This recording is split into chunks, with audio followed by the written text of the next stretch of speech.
अब ये एक दिन की झूठी शान और शौकत जिंदगी भर आर्थिक कर्ज में धकेल देती है। और जो परिवार कर्जदार हो जाता है, कर्ज लेकर के प्रबंध करता है, कर्ज लेकर के विवाह करता है, उसका जीवन दुखी रहता है, गुलामी का जीवन रहता है और कभी भी सुखी नहीं रहता।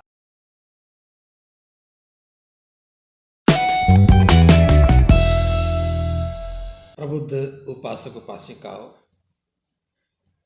ये बात सच है कि जैसे अबौद्ध शादी कर रहे हैं, लगभग उसी प्रकार से बौद्ध लोग भी शादी कर रहे हैं।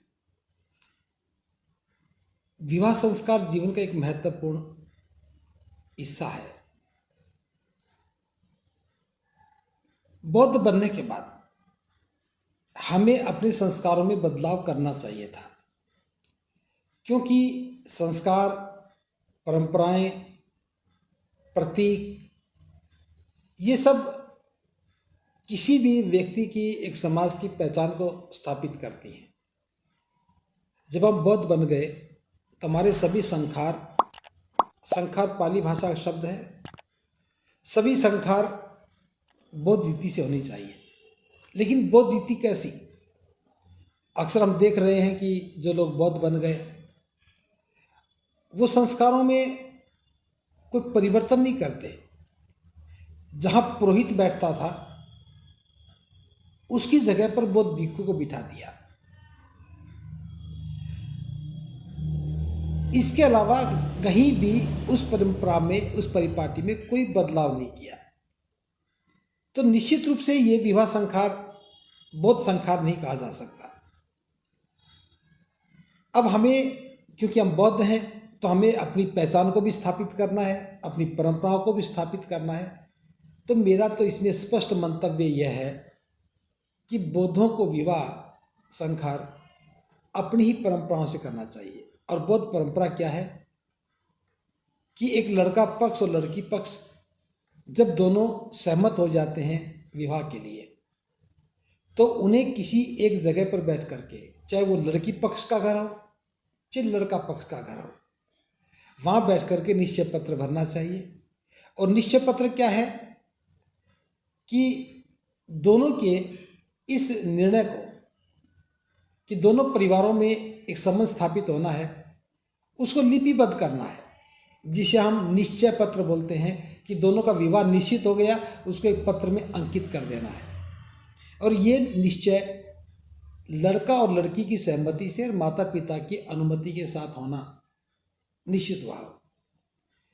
उसमें दोनों परिवारों के हस्ताक्षर होने के साथ साथ जो मोहल्ले बस्ती के लोग हैं, प्रमुख लोग हैं, उनके भी हस्ताक्षर हो जाएं। और ये काम दोहरी प्रति में करना चाहिए। एक प्रति लड़की पक्ष को दे दे, एक लड़का पक्ष को दे दे। ये निश्चय पत्र भरा गया। उस निश्चय पत्र में किस दिनांक को, किस तिथि को विवाह होना है और कहाँ होना है, ये भी लिखा जाना चाहिए। बौद्ध परंपरा में विवाह दिन में ही होना चाहिए, क्योंकि रात्रि के समय विवाह करने में बहुत सारे अतिरिक्त प्रबंध भी करने पड़ते हैं। और प्राय ये देखने में भी आया है कि रात के समय जो विवाह संखार होते हैं उसमें अधिकांश लोग नशा कर लेते हैं। नशा करने के बाद वो बुरी हरकतें भी करते हैं और एक झगड़े की स्थिति पैदा हो जाती है। इससे बचने के लिए और अनावश्यक खर्च से बचने के लिए बौद्ध परिवारों को विवाह दिन में ही करने चाहिए। दूसरी बात यह कि विवाह कहाँ करने चाहिए।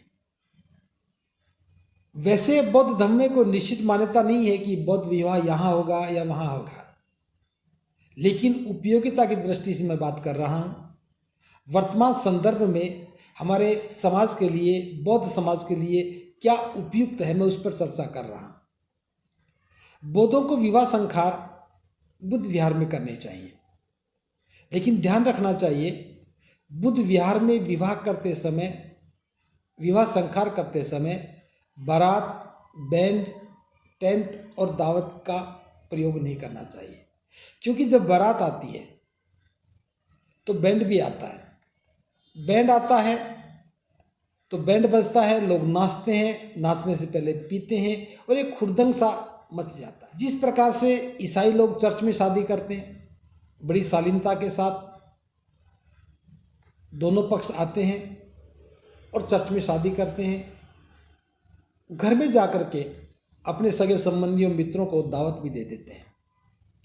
हमें भी उनसे सीखते हुए अपनी परंपरा बना लेनी चाहिए कि हम बुद्ध विहार में जाएं, दोनों पक्ष निश्चित समय पर जाएं और जो उपासक संस्कार करना जानता है, प्रशिक्षित है, उसे बुला करके विवाह संस्कार करवाएं और यथोचित जैसा भी संभव हो बुद्ध विहार को दान दे करके अपने घर में आएं और घर में आने के बाद चाहे गीत गाएं, चाहे नाचें या अपने मित्रों को, सगे संबंधियों को अच्छा भोजन खिलाएं, ये उनका निजी मामला हो जाता है। लेकिन विवाह की प्रक्रिया बुद्ध विहार में संपन्न होगी तो इससे हमारा धर्म से जुड़ाव भी होगा, विहारों की उपयोगिता बढ़ेगी, दान पारमिता के प्रभाव से विहार सुंदर बनने लगेंगे और एक धार्मिकता का प्रभाव एक नई पहचान को स्थापित करने का काम भी करेगा। तो मेरा मानना है कि बौद्धों को विवाह संस्कार दिन में करना चाहिए, बौद्ध विहारों में करना चाहिए और शालीनता के साथ, सुंदरता के साथ, सादगी के साथ करना चाहिए।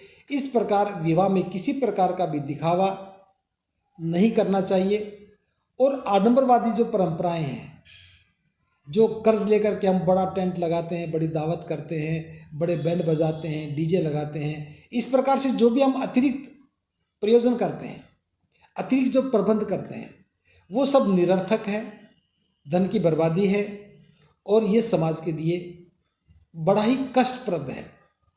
मैं इस विषय पर आपका ध्यान आकर्षित करते हुए कहना चाहूँगा, जिस व्यक्ति के पास धन है वो चाहे कितना खर्च करे, उस पर इसका दुष्प्रभाव नहीं पड़ता। लेकिन उसको देख करके जो सामान्य जन है, जो सामान्य व्यक्ति है, जिसके पास धन नहीं है, आजीविका का मजबूत साधन नहीं है, वो उस आयोजन को देख करके एक सामाजिक प्रतिस्पर्धा को स्वीकार कर लेता है कि मेरे घर में विवाह होगा, मेरे बेटे का विवाह होगा या मेरी बेटी का विवाह होगा तो मैं ऐसे ही करूँगा, वेंकट हाल में करूँगा, बड़ी शान शौकत से करूँगा। अब ये एक दिन की झूठी शान और शौकत जिंदगी भर आर्थिक कर्ज में धकेल देती है और जो परिवार कर्जदार हो जाता है, कर्ज लेकर के प्रबंध करता है, कर्ज लेकर के विवाह करता है, उसका जीवन दुखी रहता है, गुलामी का जीवन रहता है और कभी भी सुखी नहीं रहता। तो इन सामाजिक पहलुओं को देख करके हमें अपनी व्यवस्था को सुंदर बनाना चाहिए। जहाँ तक बाबा साहब का मानना है, हम इस बात को बहुत स्पष्टता से समझना चाहिए कि बाबा साहब ने कहा कि विवाह दो परिवारों का निजी संबंध का नाम है। दो परिवार बैठकर के आपसी समझौता करते हैं कि आज के बाद अमुक लड़का अमुक लड़की दोनों साथ साथ जीवन साथी के रूप में रह सकेंगे और दोनों को स्वीकृति देते हैं और समाज उसे स्वीकार करता है। इस मान्यता, इस परंपरा का नाम ही विवाह है।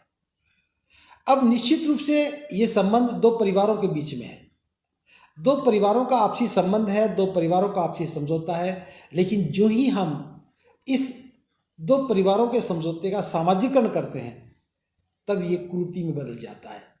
सामाजिकरण करते ही समाज की भागीदारी होती है, समाज को इकट्ठा करना पड़ता है, उन्हें दावत देनी पड़ती है, बारात बैंड की उपयोगिता शुरू हो जाती है।